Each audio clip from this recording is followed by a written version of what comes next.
Namaste.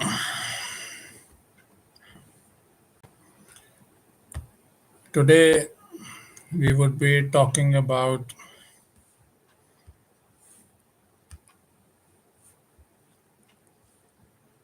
the changing scenario of organizations. Management has to see the traditional form of organization as well as the modern, what is the status of the modern organization. So that way, it is important for us to understand how we are able to govern our organizations. If we see traditional organization, then we find stability in the organization. And people also, if we see, people used to join an organization and retire from an organization, particularly in the government organizations. If we see, there is a scenario of lifelong kind of employment. In Japan, it is officially termed as lifetime employment, whereas in India it is not part of the management system, but many people who joined an organization in a public sector undertaking, particularly in the corporate world, if we see, or in universities like ours, University of Delhi, people retire from the same organization. So there is a lot of stability in terms of human resources on the one hand, and organization structures also. Whereas new organization, if you see, or the modern organization, if you see, it is more dynamic in nature as well as flexible in nature. So if it is stable, it would be a little more inflexible. Things would be fixed. Promotions would also be based on seniority more. Whereas new organizations of the modern organizations are changing also because of the fast pace of change that we are seeing in terms of society, economy at the global level, as well as in the nations. What Trump is doing nowadays in terms of the sanctions which it is putting on different countries in the world, as well as the tariff war which is said nowadays is going on between different countries on the one hand, and on the other hand, countries like Bharat is signing MOUs with countries like UK and others to have free trade agreement. So there are different kind of environments within the same world, where different countries are behaving differently, and organizations have to understand and embrace the change and follow the process which is required, understanding the changes which are happening at the global level. So we need to understand all these nuances. We need to keep track of what is happening at the global level. Even if we are working in an organization, we can't be devoid of what is happening in the world.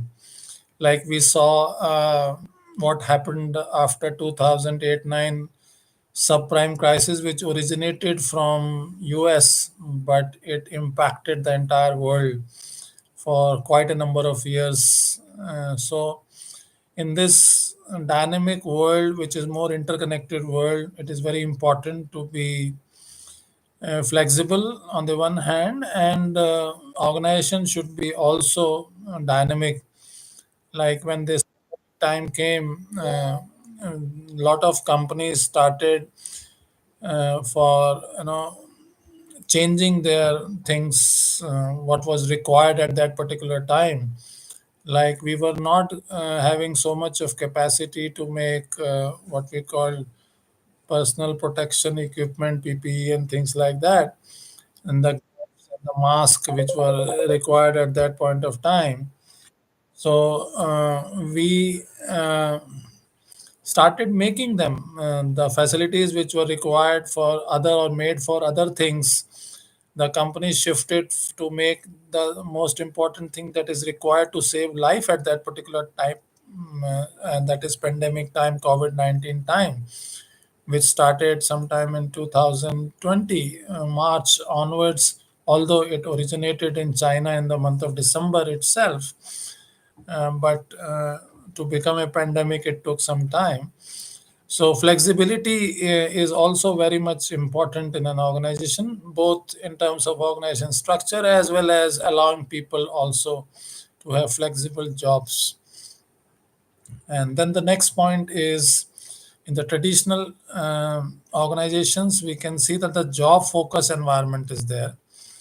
And nowadays, we see skills are in the focus. If you have the skills, like in 2000 when we found the Y2K problem when it came, and then it was a booming computer, industry was a booming industry at that point of time. A lot of people, they went to US just after completing their short term courses of 6 months duration or 1 year duration and things like that. So it is important that we embrace the change, what is happening, and reskill ourselves if we want to remain in the job. Like it is said that those typists who did not convert themselves from manual typewriters to computer, they did not learn computers, they lost their jobs.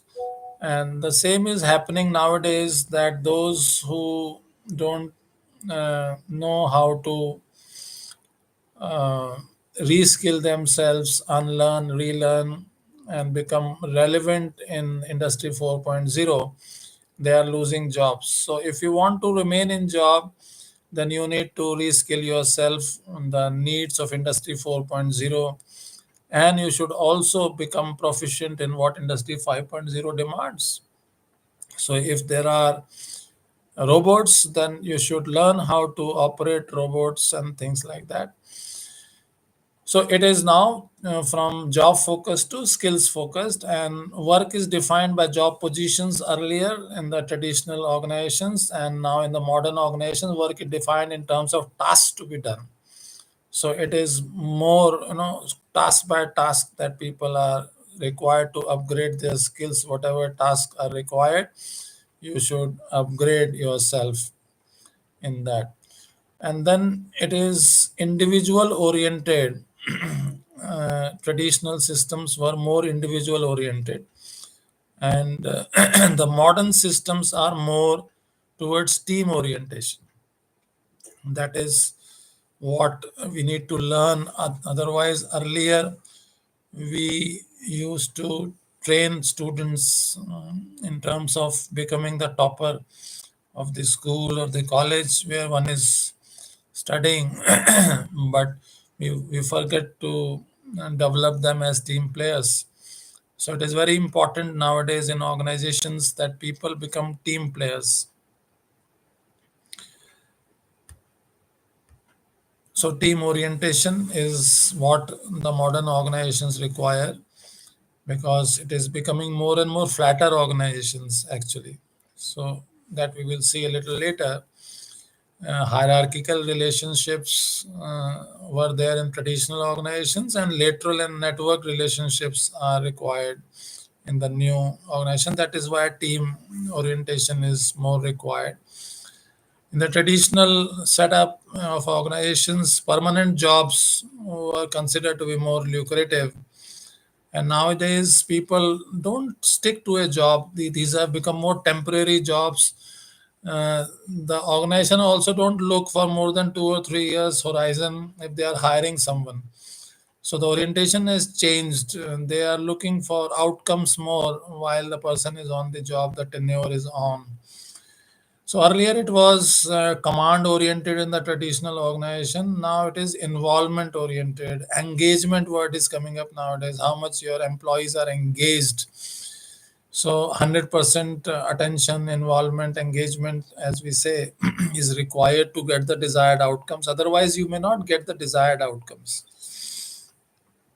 And in the traditional organizations, managers used to take decisions always, whereas employees nowadays participate in the decision making process. And what it increases is the involvement of people. So it is important, if you want people to be involved in jobs, engaged in jobs, they give their 100% in jobs, you need to allow them to participate, invite them to participate, and empower them actually to take decisions. So modern organizations are more participative, democratic in nature as compared to what traditional organizations were. Traditional organizations were more rule oriented, and nowadays it is said that it is more customer oriented. Vineet Nair wrote a book which was Employees First, Customers Second. So he said that if you take care of your employees, they will take care of your customers. Mahatma Gandhi said customer is the king. So one aspect is that you make the customer the king and have focus on that. That is why customer oriented word is there. But people oriented is even more latest, you can say. If you take care of your employees, Vineet Nair proved, he has written a book also on that, based on what he did in HCL, and based on the experiences he's sharing, that if you take care of your people or employees first, and then customers would be automatically taken care of by them, because the employees will be more engaged employee, they will be involved more, they will be in the decision making process, their problems will be solved, and they will give their best. So the outcome would be that customer would be delighted instead of just being satisfied. So customer satisfaction to customer delight to customer ecstasy, if you involve people, it takes you higher from customer satisfaction to customer delight. If you put employees first and customer second, and if you have consistently been doing this, then they even bring customer ecstasy. So modern organizations are more outcome oriented in terms of these aspects. And if you see the traditional organizations, they were relatively homogeneous. They were having relatively homogeneous workforce. And nowadays we talk of diversity, equity, inclusion. So diverse workforce is the norm now. And there are reports about this, that how much diversity, equity, and inclusion is happening in the organization. People rate organizations based on DEI, whether diversity, equity, inclusion is good enough or not in that organization. And it brings diversity brings various dimensions to a particular thing. As we say, six thinking hats bring six different dimensions. So diversity also brings in the similar manner different perspectives, which brings the solutions and to be more holistic in nature. That is the power of diversity, that you have different kind of views which are applied while solving any problem. And that is why the solutions are more holistic in nature. People enjoy more while they are working, and it leads to better outcomes. The traditional organizations were more like biometric attendance, workdays defined as 9 to 5, or three shifts if they are there, then 8 hour shift, and people are changing in one shift to the other shift. Whereas in modern organizations, workdays have no time boundaries, particularly in this context of having access to internet all the time, 24 by 7. And there is no time boundaries. Some people like it, some people do not like it also, that there is no personal time available to them. Even on Sundays or weekends, people are expected to perform certain duties. So work has become boundaryless or timeless in terms of physical office hours within the office. It has gone beyond the office also, and particularly in COVID-19 time, we have experienced that this phenomena has penetrated, that like we said, teachers have gone to the homes of students. Like earlier, students used to come to the college and study. In COVID-19 time, when we made online classes, It is a teacher who went to the home of the students through the online mode, and everybody was listening in the home. So the family became, listener of what teacher is teaching in the classroom. And now through this YouTube medium, it is to the entire world. So there is no boundaries. Anybody can listen anytime. So that is why platforms like MOOCs, massive open online courses, and Swayam portal and other portals Government of India has initiated, where it is free education for all in terms of learning. And only if you appear for exams and other things, then you have to pay fees for that. So learning has become free, boundaryless, timeless, whatever time as per your own convenience you can study. So this has a lot of advantages as well, and people sometimes feel that their personal life is no more personal life. So there are always plus and minus of anything that happens. As per traditional organizations, it was hierarchical relationships more, and as per the new organizations or modern organization, as I said earlier, also it is more lateral and network relationships are there, less layered. So delayering of organization is happening. Flatter organization are coming up more, particularly in knowledge economy. The companies which are into the service sector, it is more prevalent. Hierarchical relationships in the manufacturing sector, still you can say it exists, but there also the layers are going down. As per the traditional organization, it is organizational facility during specific hours, as I was mentioning earlier. And it is work anytime, anywhere is a norm which is existing, which is prevalent at the moment. So, and now it is 24 by 7, 365 days in a year that you are available to the people, and they can, like teaching learning process, as I mentioned to you, is now in a domain where people can learn at any point of time. Student can have their studies based at their own pace. So all these things are becoming norm nowadays. So modern organizations are embracing these changes which are taking place, and there are a lot of challenges. As I mentioned, diversity is one. So diversity, equity, inclusion is one of the challenges. Customers, to acquire customers, to retain customers, to make them happy is another challenge that is there. Globalization is one of the challenges which is impacting the manager's job. E-business, knowledge management, innovation, all these are impacting or a manager's job, or these are the challenges which a manager has to face in today's environment. And he needs to keep on innovating each time, how to make the employees happier, how to make the customers delighted, or give them the state of ecstasy. This is true for top managers, middle managers, or entry level managers, or lower level managers. There are three kind of skills which are required at these three levels, which are known as the technical skills, which is more important or prominently required at the lower level managers, and conceptual skills are required more at the top level managers, whereas middle level managers, human skills is required the most, although human skills is something which is required at all the three levels. So technical skills is the ability to apply specialized knowledge or expertise. Human skills are the ability to work with, understand, and motivate other people, both individually and in groups. So, middle level manager is the bridge between the vision and mission, which the top level articulates to translate into action to the junior level manager. And it is the job of the top level manager to share it with all in the organization, and it is the middle level manager which takes these statements of vision and mission and the objectives and the goals which have been set.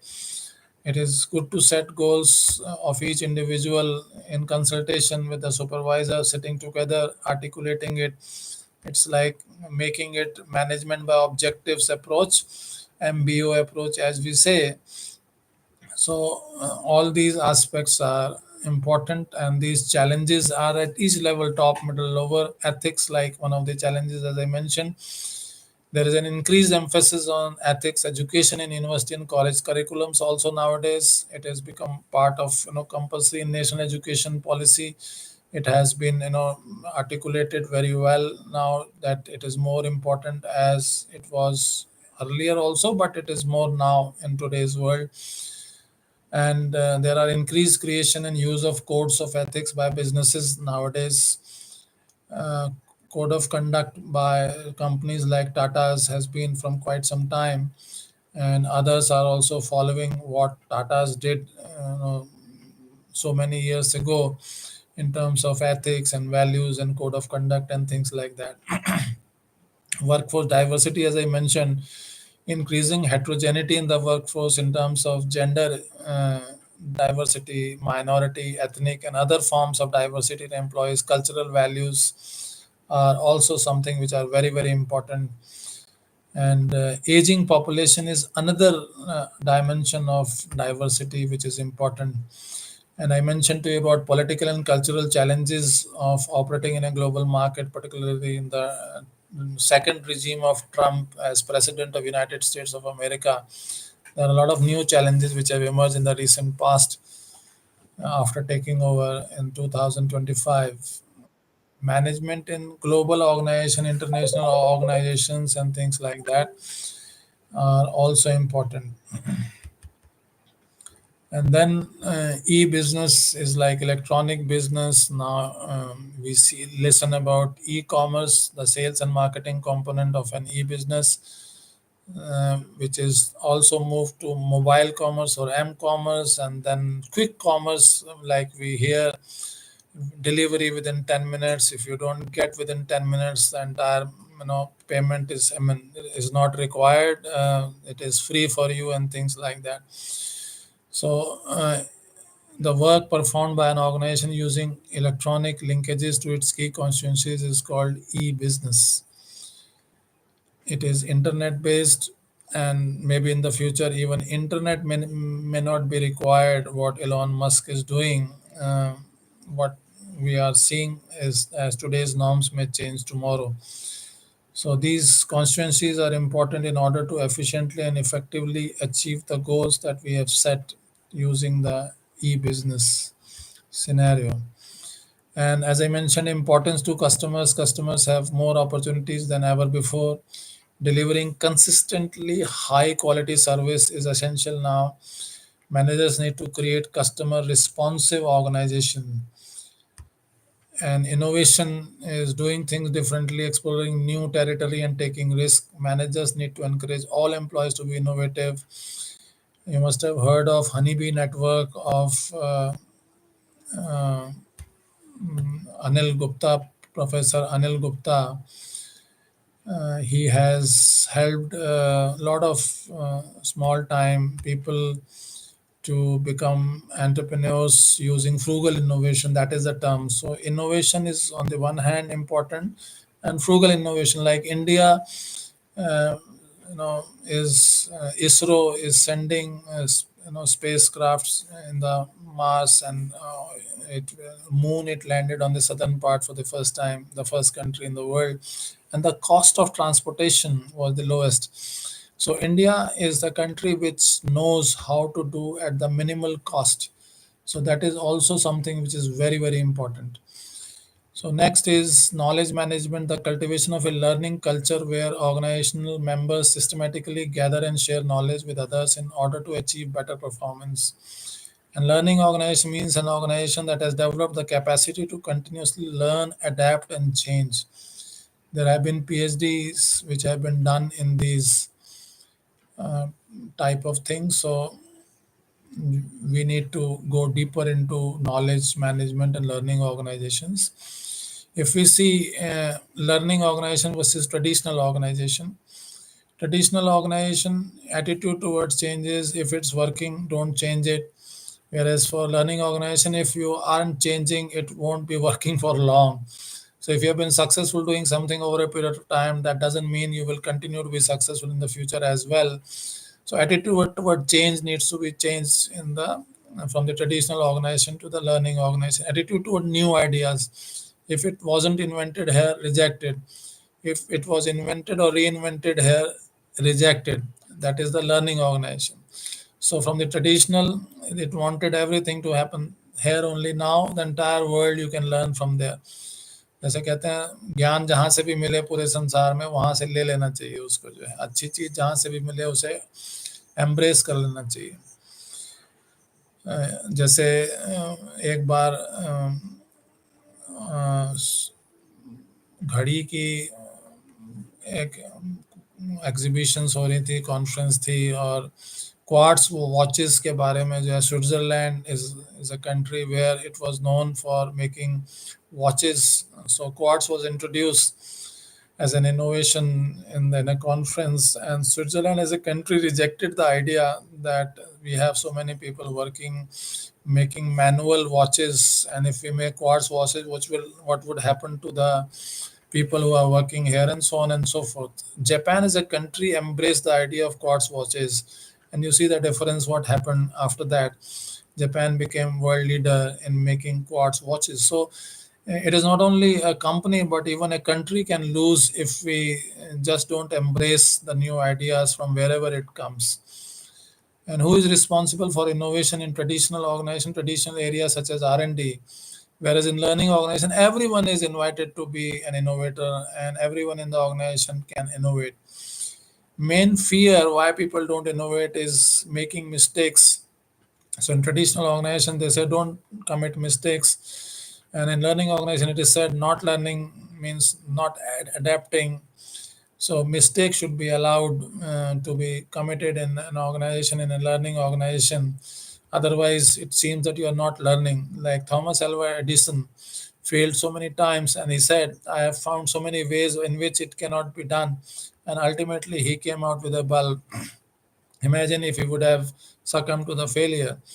So mistakes should be allowed in an organization so that you come out with innovative ideas and on the ground you see them functioning. Competitive advantage products and services are in the traditional organization. In learning organization, ability to learn, knowledge and expertise is important. Manager's job in traditional organization is to control others, and in learning organization it is to enable others to perform their best, to deliver their best, to become what they have to become. So it is important for us to move from traditional to modern organization or to learning organization instead of just remaining as the organization which was successful the way it was doing things earlier. So it is important that we learn from new things from wherever it is coming and make our organization the best organization. Wherever you go in the organization after completing your MBA or whatever you are doing, or if you are still in the job listening to this, you must share your ideas with the top level in the organization or whatever is the forum that is prepared, and make sure that people are able to understand what you want to say, and you will find the right kind of audience so that you can innovate. In Google, it is said 20% of the time is allocated for whatever you want to do. A lot of innovations in Google have come through that slot which they have given to each individual, that you are allowed to commit mistakes. Whatever you want to do, you do. And if you do something good, we will embrace that and we will bring it to the mainstream. So companies like Google and other, that is why they are so much ahead of other organizations. So I encourage you to become innovators in your life and make sure that you take your organizations to greater heights. You are the pioneer in making your organization move from strength to strength and transform the organization from one level through a breakthrough to the next level. So it is important that you be the change agent in making your organization big, and you think big first and then translate that into action, share it with others, make it a shared vision, and lead the team, lead with freedom, lead with passion, compassion, and dispassion combined together, having purity in the heart, clarity in the mind, and sincerity in action. That would take you to the greater heights and will still keep you humble. Even if you are at the pinnacle of your success, you will have success and fulfillment both in your life, and that is what would take you to the ultimate end. Thank you very much. Best of luck to all of you in your all your endeavors in life.